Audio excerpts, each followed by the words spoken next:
Hello, today I'm drinking a cappuccino. Today my name's Mark Rowley and we are going to be looking at checkboxes.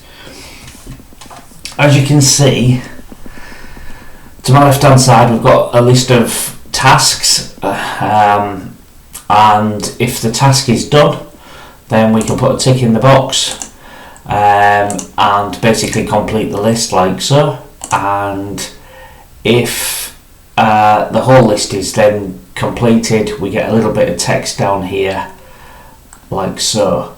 And I'm going to show you how to build this today. And obviously I've built my list around month-end procedures, but you could do it for pretty much anything. You could do it for a shopping list or whatever it is.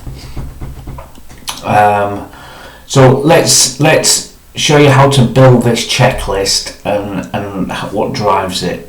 So the first thing is we need a list. Now in this instance I'm not going to do something as long as this because it'll take a little bit longer, but let's just get some text together. Let's do a shopping list just to give you a flavour. So I'm going to be let's give it a title over here, shopping list will be apples, bananas, I'm eating healthy, salad, there we go, that'll do. Oh no, I like a burger, we'll put a burger in, we'll just keep it at that, right. So what we need to now do, I'm just going to make this box a little bit bigger, is put in the actual tick box. If we click on the developer tab, and if you don't have developer tab, you can literally right click in the ribbon. This is this section here at the top.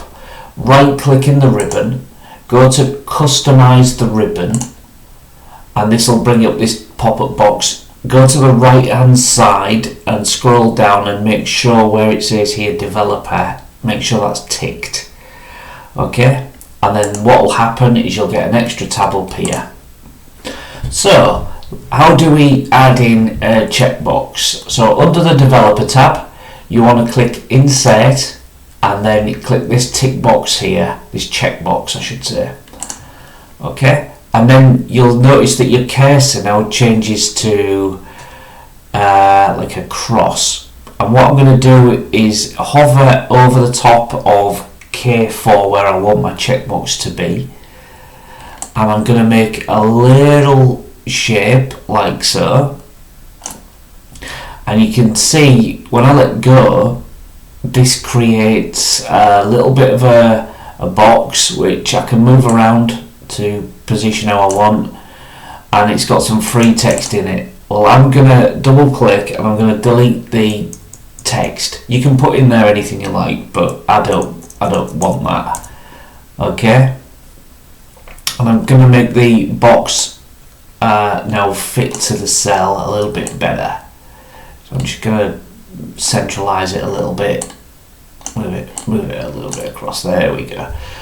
Okay, and what I want to do then is if I right click into that cell, I want to basically click on format control, and what I'm going to do is assign if that's a tick, I'm going to assign that to this cell next to it, which will give me a true or false if the checkbox is ticked, and with that information we can then do other things. So where it says in the pop-up box where it says cell link, I'm then going to write L4 like so and click OK. Now at this stage you'll notice nothing's happened. That's okay. At the moment I'm happy with how this looks, so I'm going to click outside of the cell and I'm going to hit this little right drop down thing here.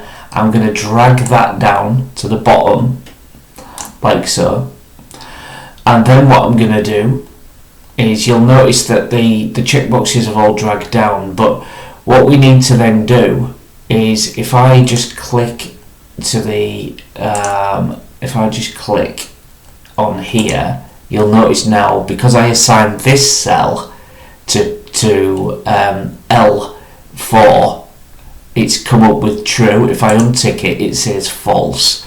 Well, what I need to now do is go and assign these checkboxes to L5, L6 and L7, just the same way in which I did the first one. Just hit right click, hit format control, and I'm going to change this one to L5. Click OK. I'm going to move down. I'm going to right click. I'm going to go format control. I'm going to move that one to L6. Click OK. I'm going to come down again. I'm going to right click over where the actual formatted checkbox is, and I'm going to change this to L7. OK, so click OK, and then I'm going to make sure design mode is off, which it is, and I'm going to then just see how this affects these cells now. So that's true, that's true, that's true, that's true, false, false, and so on. So we've now got a checkbox for whether we've got apples, bananas, salad and a burger. Okay,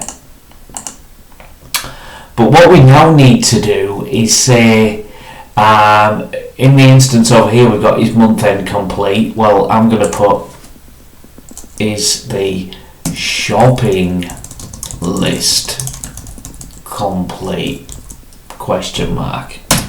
I'm just going to put this row in bold, these cells in bold, like so. We'll make that a bit bigger, like so.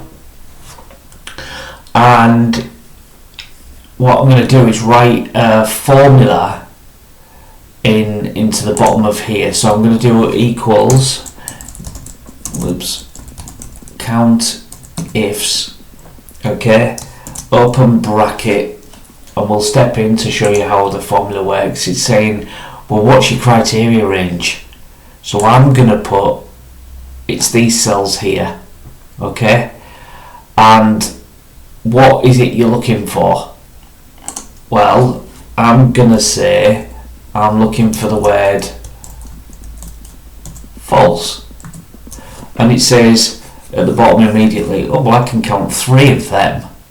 So click OK. So we've now got a count going on, but what we can do is wrap an if nest and if formula around this calculation.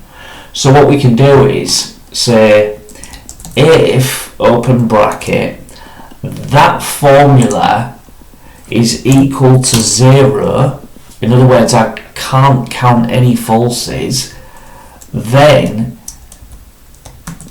you can say shopping list complete, close bracket, like so. Hit enter. Now at the moment it says, I'm not sure how to help you with that. I didn't even, what is that? Right, so let's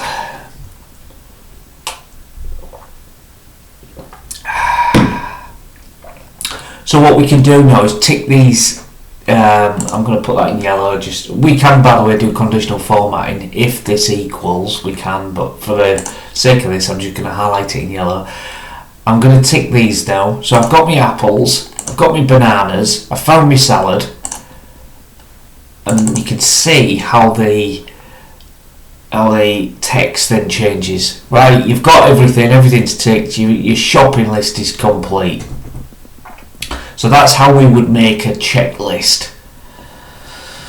Check it out. Right, my name's Mark Rowley. Like and subscribe. We'll try and keep the videos coming as quick as we can. I'm trying to do one a day at the moment, but at busiest times that's not going to happen. But like and subscribe, and I will see you on the next video.